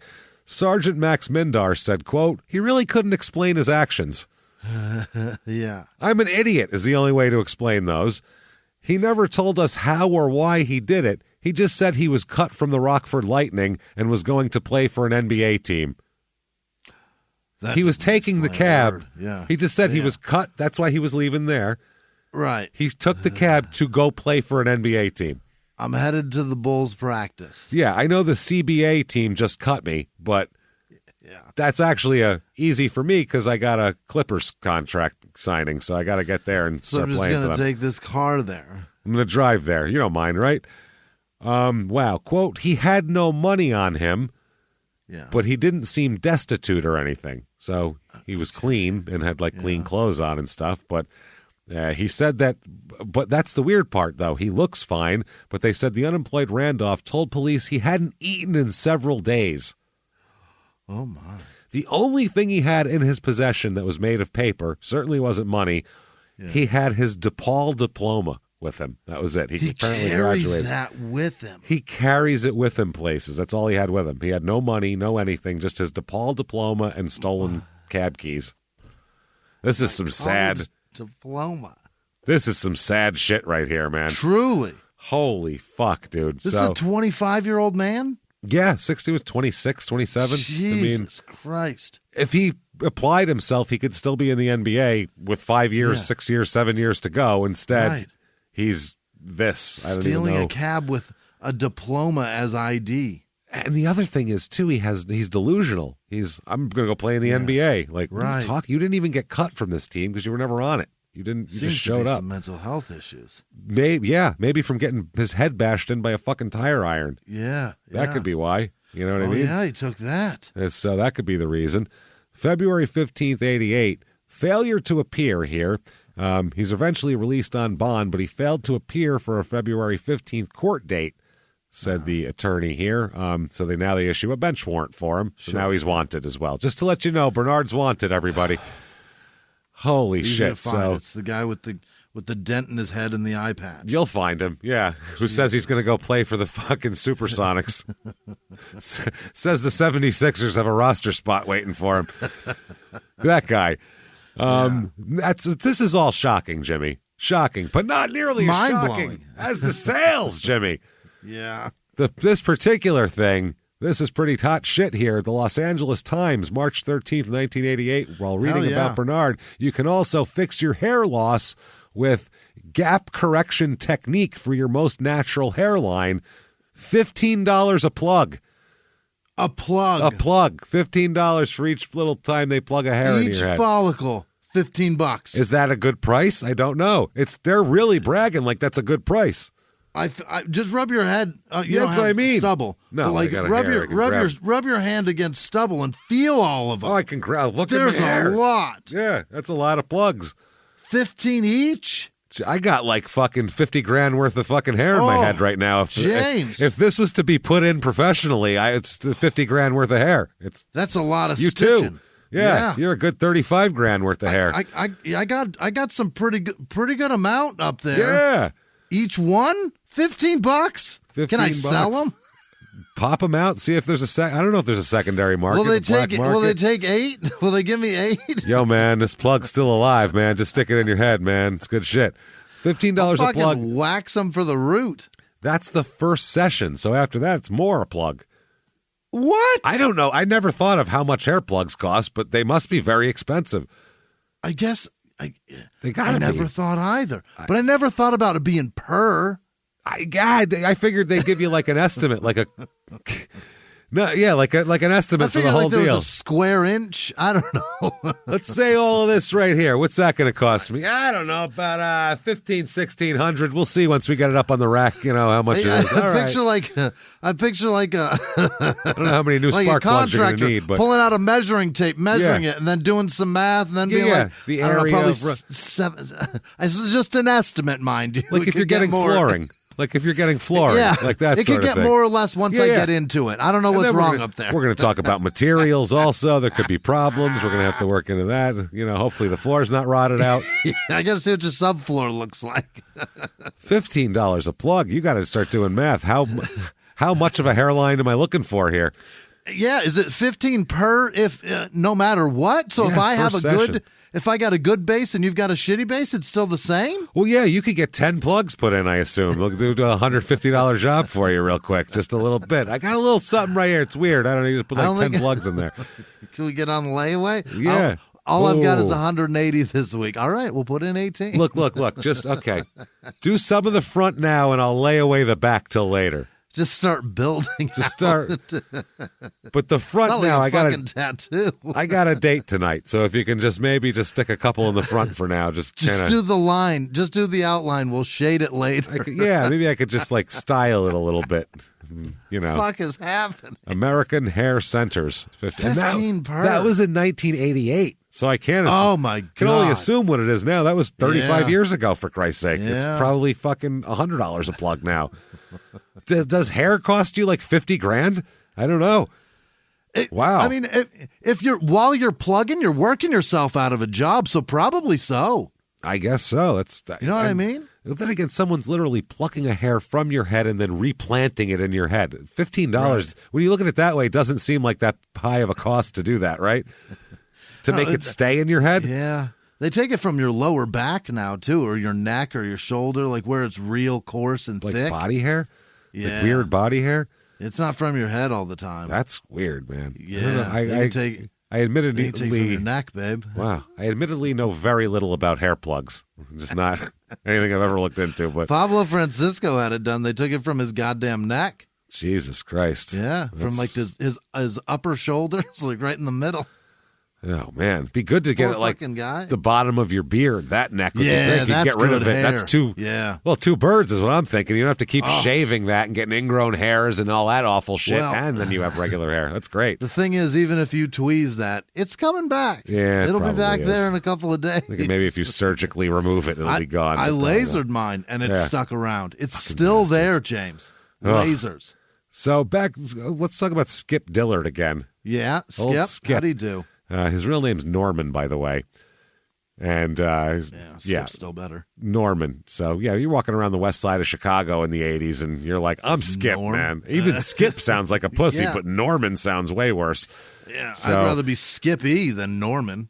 His parents, he had a much different upbringing than Bernard. His parents are Charles, a former police officer, and who became supervisor of security for the Chicago Board of Education. Oh. And his mother was a teacher. Yeah, So- security for his wife. Yeah, that was not too bad. So he ended up, I guess Skip was the oldest of 5, and, he actually took the get an education thing as a big That's deal. serious, huh? Yeah, Dillard, the coach said Dillard made 97% of free throws while in high school. In high school? Yeah, they said if the game's on the line, he wanted Dillard at the line, not Aguirre, not anybody. He wanted the ball in Dillard's hands on the line. We were winning the game here. They said he was a strong physical player. He had a good jump shot. And they said not a very good still shooter, not a great penetrator or ball handler, but still a great standstill shooter. That's why he wasn't in the NBA. It's not looking for a lot of 6'2" standstill shooters in the NBA. So I guess he turned to the CBA, and nobody wanted him there. So then he turned to cocaine. Skip Dillard. Yeah. Oh? This is the story of like 3 guys here. You got Bernard, Skip, and Mark Aguirre that had very different life paths. You know what I'm He saying? went to school, was a great free throw shooter, went to college to get the education because his mom's a teacher and his dad's a Board of goddamn Education guy. Yeah, he's a works there. Great ex-cop. guy. So he goes and gets all this education and takes everything dead ass serious. Comes out, cocaine. Cocaine. Last September, Dillard was charged with committing 15 armed robberies. Cocaine's a hell of a drug. That's like, yeah, I that don't isn't think you just do crazy shit. That isn't just getting caught with some coke in the car. No. You're robbing places for coke. That's a man that loves cocaine. Oh my God, that's the Billy Ray Bates level of love of something here. So mostly gas stations he's robbing too. Really? He's doing that? So that's a good chance. You're risking getting shot doing that. Right. That's something. Yes, You don't wanna now rob because the in wrong the place. 60s, that was a very common thing to do. In rural gas stations, Yeah. you get the money and you run. If you it's can't a do that. If it's a chain, nobody cares. But if it's some mom and pop shop and it's somebody's living, if it's Jackie Mason from fucking The Jerk, he might be fighting back. This is his livelihood. Yeah. This woman will not have sex with him anymore if anything happens to this. Man, Do you see her? She will not have sex with me anymore. not have sex with me anymore. That would be tragic. Is that what he says? Yes. That would be tragic. Yeah, that would be tragic. So he confessed that the robberies, he confessed right after he got arrested, Yeah. saying that he needed the money to support his cocaine habit. Wow. Wow. Imagine loving anything that much. To rob 15 gas stations? That's what he got caught for. Yeah. That's not what he, There had to who be knows? so many more. As I said, he's currently at that moment undergoing treatment at Gateway Foundation, a Chicago drug rehabilitation center, and he's awaiting word on a court date. He could face charges of a mandatory 6 to 30-year sentence for each alleged robbery. Holy shit. So he's kind of fucked. Now, 15 per. 15 per, yeah, that's a lot. Wow. So April 6th, 88, Chicago Tribune, former DePaul basketball player Bernard Randolph pleaded guilty to two Rockford area courtrooms Tuesday and received separate fines amounting to $200 on charges stemming from a February incident in which he stole a cab in Rockford. That's fucking amazing. The state's attorney's office said that he received a $100 fine after pleading guilty to criminal trespass to a vehicle and then was fined an additional $100 in a separate hearing after pleading guilty to attempt to flee and elude state police. Yeah. So, April 7th, 88, the next day, the next day, jailed on theft charges again. After allegedly stealing what, Jimmy? Yeah, what? A coat. Is he what cold? What day is it? The next day, April 7th in Chicago. He's not cold. He stole the coat. It's cold in April sometimes. April, is it? I guess. Yeah, early April. It gets goddamn cold in early April, yeah. Stole a coat. Wow, stole a coat. From where? Don't know.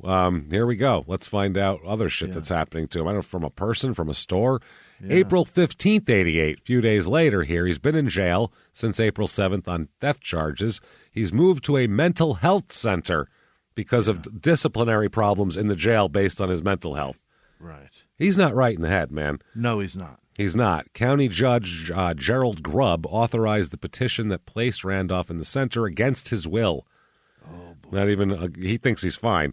At a hearing, Randolph asked for a continuance until next week so he could hire an attorney. The hearing will determine whether officials can keep him at the center until his trial later in the month. The petition to keep him in the center alleges that he is mentally ill and that there is a reasonable chance he could inflict harm on others and that he can't care for himself. Yeah, he's a danger. April 28th, 1988, he's out of there. Oh, boy. And he's arrested again. Really? He's charged with, this is a weird one I don't think we've ever heard before. It's rare that we get a crime in sports first. Yeah. Because when you deal with hundreds of people with brain damage, anything can happen. So generally we get a lot of scenarios. Yeah. He's charged with trespassing at the O'Hare Airport. In what year? 1988. I mean, you could be everywhere in an airport. Yeah, you don't even have to have a ticket to go past security. That's what I mean. How much of a disturbance do you have to be trespassing at an airport? I walk past at the airport go in Phoenix going to terminals. There is a small group of seats there where homeless people are sleeping. Absolutely. Inside the airport. Absolutely. I walk past that. They don't get trespassed. Well, how did they catch him? What was he doing? Yeah. He's walking around the airport. He wasn't in the terminal was the problem. Yeah. An engineer complained to police about a man trespassing in the airport's heating and cooling plant. Oh, he's sleeping out there. He's carrying a duffel bag. Do you know what's in his duffel bag? His change of clothes and his toiletries? Nope, that would be normal. Oh, boy. He's carrying 2 basketballs and a high school trophy when he's arrested. That's what he has on him. What? Now he doesn't even have his diploma on him anymore. 2 basketballs and a high school trophy. Yeah. He hasn't even graduated college anymore. He thinks he's trying out for colleges now, probably. He's out of his fucking mind. Fuck. They said they found him just sitting in a grassy area near the terminals when the police showed up. Yeah, he's sick, guys. He's got a lot of problems. They said, quote, he had just been wandering around and was sitting on a hill watching planes take off and land. It just seemed to me like he was lost. Then the police officer said, I recognized him because I'm a huge DePaul fan. It's a very sad story. No kidding. It's like, holy shit, what the fuck are you doing, bro? Yeah, I want to see my high school trophy? Wow, that is crazy. So May 13th, 88, a misdemeanor charge of criminal trespass has been dropped against him here. I don't know if they think they said they felt bad for him. Yeah, they said neither Randolph nor the complaining witness, who's an O'Hare airport official, showed up for the hearing. So he's lucky they didn't show up or they'd issue another warrant for him. So, yeah, so he was just sitting there on the hill, and that was that. So I guess it's dropped after that. Yeah. November 1990 now. Here's an article on Nick Anderson. Remember him? Yeah, Orlando the Magic. shooter from the Magic. Yeah. Definitely not a free throw shooter, as we found out in the playoffs. Right. But Nick Anderson here, he said he grew up idolizing Bernard Randolph. Really? Which makes sense because they're the same size. Nick Anderson is a weird 6'5", tweener kind of guy too. Right. Who learned to shoot the three. They both played college basketball. Oh, Skip Dillard too. He idolized the two of them because they both made it out of the hood and played at DePaul, is what he said. So he said the streets called them both back, is what Nick Anderson says, though. They said at this point in time, in 1990, Randolph is currently a patient in a mental institution. Oh, God. And Dillard is serving a 17-year sentence in Illinois State Prison. For the thefts. For 15 armed robberies. For robberies, yeah. That's a lot. That's a lot of. He's lucky he only got one and a little concurrent. bit for more. Yeah, he got concurrent instead of consecutive. That's He's probably lucky. it. Yeah. So, or he got one in a month for each one. one of those. Well, there was minimum 6. Yeah. So it had to be a concurrent deal. Jesus. So those are his 2 idols, and they are prison and a mental institution at this point. Unreal. So March of 2006, he's out of the mental institution. Yeah. And attending DePaul coach Ray Meyer's funeral. Oh. Yeah. There you go. We think it's him here. Anyway. So yeah, it had to be him. Then you hear nothing more of Bernard Randolph until 2006. Or I'm sorry, until 2023, August of 2023, when he dies. So the problem is, though, we think this is Bernard. Yeah. But he disappeared for so long, we can't tell by the picture if it's him. Oh. Because we have a picture of him when he's 20, and we have a picture of him when he's fucking 62. So maybe, hopefully. Who knows? Yeah. And it seems right because the birthday is there. It's a guy, the Bernard Randolph from Chicago, born April 20th, 61. So it seems That's like that guy. Yeah. So we think he died August 14th, 2023. Wow. We think here. And Does then it we say where or how? Well, we found some comment. No, that's because he was so out of the public eye, no one even bothered to comment on it. We found, here's a comment below his funeral notice saying, Bernard was like a son to my grandmother. He would always come on Central Park. That's gross. Yikes. And Douglas to get a meal and just to hang out with our family and just have a great time. He will definitely be missed and is a true legend of the basketball community. So it has to be him. Yeah. It has to be him. And then somebody else here, maybe a daughter. We don't know. I had so much fun hanging out with you on your birthday. I always find it odd when people write to dead people as if they're alive. Yeah, it's wild. I mean, I get it. Whatever makes your brain process things, but I always go, I can't. Like for me, I can't do that because I'm like, who am I talking to? It is bizarre also because you can comment back to them and respond to them, and they're looking. It's almost like they're looking for a conversation about this person, but the one person that you want to comment is never going to be able to comment. You're going to get no likes You're from them getting nothing whatsoever. back from them ever. So thank you for being there for me. I love you so much, and I will truly miss you. I'm going to miss my father calling me every day to check on me. I'm glad that you're at peace now. So, he's got kids too then. Yeah, I mean, Jesus Christ, think about it. He's had to have left one in somebody somewhere because Christ Almighty, he's leaving himself on the O'Hare grassy knoll here. So that, everybody, that's so disappointing. It's a very disappointing story. I know this was kind of a weird one, but it was him, and then the story. It was kind of like the story of these 3 guys that all came up together, and one became a huge NBA star and has championship rings, and everybody knows who his name is. Goldilocks of basketball situation. and the thing is, too, if you looked at them all in high school and you said, okay, one's going to prison for more than 15 years for a fucking coke-fueled armed robbery spree. One's going to be in and out of a mental institution and be all messed up. And then one's going to be an NBA superstar who does this and this and this. You go, oh, who the fuck knows? When they were 16, 17? This is basketball sleepers. Yeah, that's what I'm saying it is. Choose your own basketball adventure over here is fucking weird. Without Kevin Bacon or raping any children. That helps. Well, that's why Hoop Dreams is interesting, though. Yeah, it is. Because who knows? That's what I mean. You take a kid in high school and you never know where their life is going to go. And no clue. Look at how 3 paths completely diverged. And then add in the other Bernard Randolph of just a cautionary tale, too. It's just a lot. Yeah. And then out of all this, we have General Randolph, who did nothing to be lumped in with these people except be named Bernard Randolph, but that's fine. And then there's Randolph and Mortimer, who bet $1. Who bet $1 that they couldn't make Bernard Randolph go crazy. That would be great, as they're dragging him away. He's like, but there's these 2 guys. They're like, sure, Bernard, and they're sitting in a limo, handing each other $1. They're pulling a blanket off his knees while he stands up from the... It's a miracle, man. It's a miracle. Billy Ray Valentine is wonderful. So if you like that, tell you what, tell everybody about it. Tell your friends, and also, of course, rate and review. Speaking of reviews, listen to our new podcast, Hey! Your Stupid Opinions, which is all about dumb reviews from the internet that we make fun of. It's out right now. First 2 episodes were up the first day we put it up. New episodes every Monday morning. We put them out super early Monday morning, too, for you, so you can hear them and do all that stuff. So we're very excited, as well as you definitely want to head over to shutupandgivememurder.com.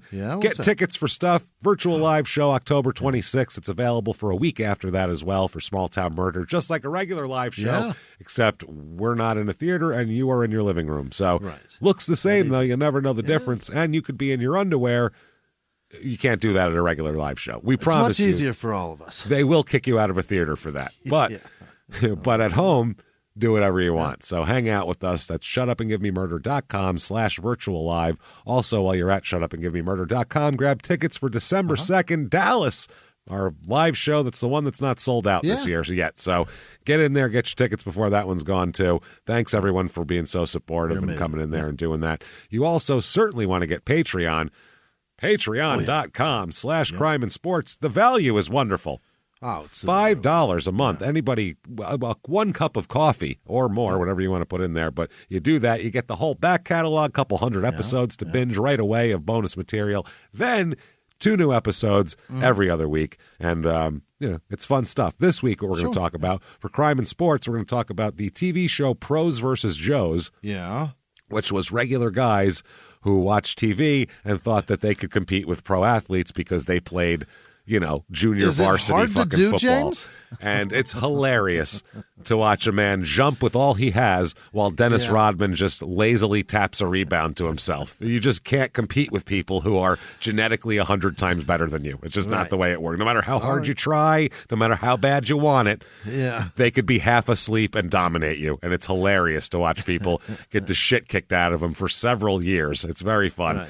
We'll talk all about that. Then for Small Town Murder, we're going to talk about the suitcase killer lady. Can't wait for that. Yeah, who zipped her boyfriend up and was like, I thought he was fine. I just went upstairs and left. The interrogation is wild, and we'll talk all about it. It's going to be so much fun. She is so like, how dare you fucking ask me questions about this? Indignant.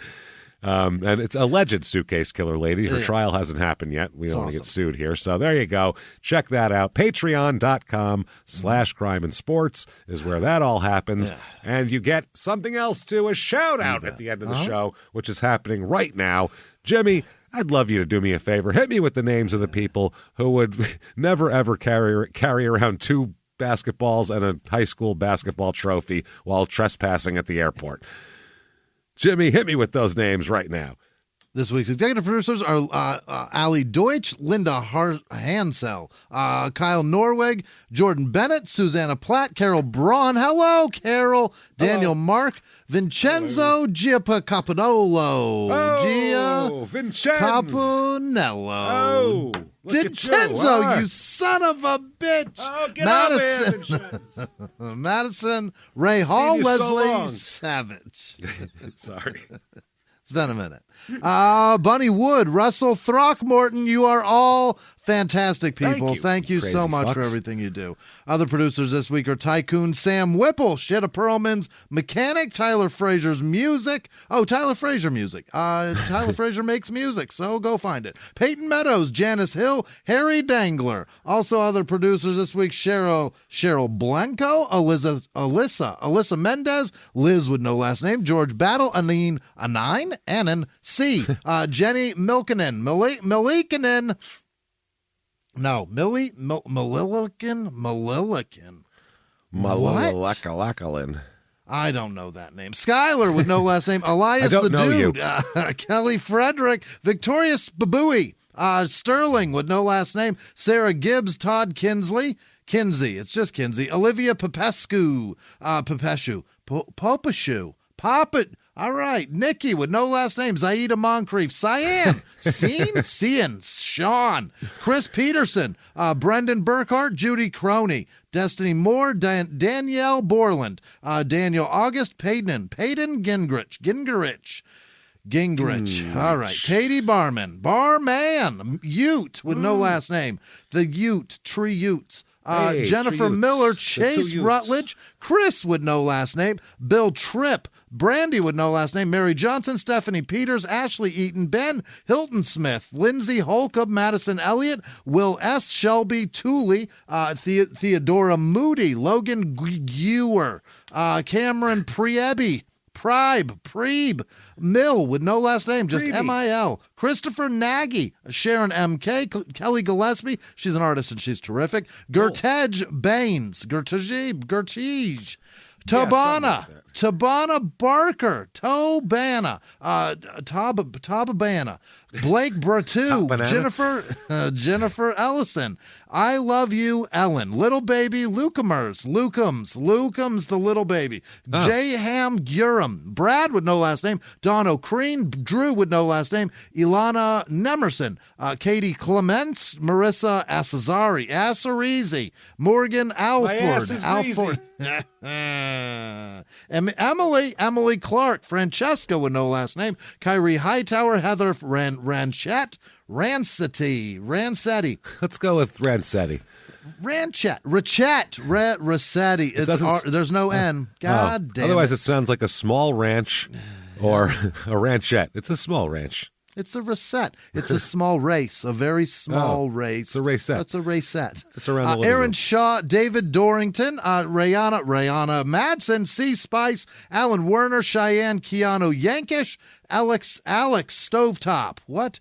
That might be a typo. Robert Spear, Conchessa Chloe Hissey, Jeffrey Pope, Zach Hodges, Pizza Bagel, BKLN. Oh, Brooklyn. Monica bagels. In Surprise. That's Pizza Bagels in Brooklyn, I believe. Is there a pizza bagel place, or do you just mean like the microwavable or oven? In the oven, with the little pepperoni squares on it. Oh, baby. The frozen ones. All right. Rachel Telfor, Mikey with no last name, Candace Allen, Brady Nolan, Bird Forever, Zella Fields, Michelle Brunel, Katie with no last name, the letter S. This show brought to you by the letter S. Dave Shar, Kim with no last name, Walter Manieri, Manieri, John McGlory, Gene McGlory, Nick James, Jason Yount, G Van Vloten, Fresh Floyd, Caitlin and R.J. Gibson, Danny Grizzle, Alan Johns, Mouse and Ivy, Teresa Reed, Tally 713, Haley, or Hale, Thale, all right. Gnarly with no last name, Lake and Die, A. Delicia, Delicia, that can't be right. Michelle Carr, Leola, Sarah Bell, Sarah Abasina, Danielle Smith, Angela Cobb, John Newton, Jay Connor, Kristen Kennedy, Michael Vasquez, Chelsea Rogers, Alexander Hill, Hall, Derek Young, Noah Gottlieb, Courtney Lair, Dana Smith, Rodney Erickson, Joe and Janelle, Lisa Ellis, David Ryan, Stephanie Cordray, Brian, nope, that's Frank Butt Ram, I don't believe it. Hey, Cassidy with Frank no last name, Elizabeth Morales, Phoebe Rose, Maddie Nick, Kara Scott, Caitlin Williams, Josh with no last name, Sean Smith, Amy McKenna, display name John Don with no last name, Neil Patel, Shalisa Young, Katie Cross, Jeff Pez, Sydney Trevis, Tara with no last name, Emily Gustke, Justin Preston, Kenneth Enoch, Neil McKellar, Robin Brissett, Michael Dolan, Joe Mitchell, Madison Asbury, Jay Smith, Christine with no last name, Soraya McNair, Anne-Marie Perez, Sean with no last name, James Gatt, Shaq with no last name, Cindy Lanchette, Lisa Tinoco, Michael DeMello. Yeah, it's just like a poor man's house. With Shaq a CK. like that. No, D. This show also brought to you by the letter D. Shulden, Kai, Louise Yassel, Stephanie Ross, Angie German, Chris Logan, Catherine Dunn, Desiree Thomas, Arlo Kronig, Amanda Madden, Baby Mouse, and called Snowflake, Kyle Marinara, codename I4T, Matt Waugh or Wog or Woff, David Peel, James Baxter, Drew and Ellie, Katie Williams, Valerie with no last name, Amanda Spellman, April Jean or possibly Jean, Kev P, John Honeycutt, Regina Calamette Collins, and all of our patrons. You're fucking incredible. Thank you. Thank you so much, everybody. You wonderful, wonderful, crazy bastards. We hope you like what we're putting out so far and all that good stuff on Patreon. We'll keep them coming because I got to tell you, we have long, long lists of future Patreon subjects. So not to worry there. It's all going to happen for you. Thank you for doing that. If you want to find either of us online, real easy to do that. ShutUpAndGiveMeMurder.com. Drop down menus. Do all that. Listen to your stupid opinions, please. Go get it. Go get it. Also, Small Town Murder, obviously. Hang out with us all week long, every goddamn day. We're now putting out 5 shows a week minus Patreon, and then plus Patreon. So you can listen to a different show every day of the week if you want. Thanks for all that you do for us. We do appreciate it. And we will come back soon again and live from the Crime and Sports Studios. We'll see you next week. Bye.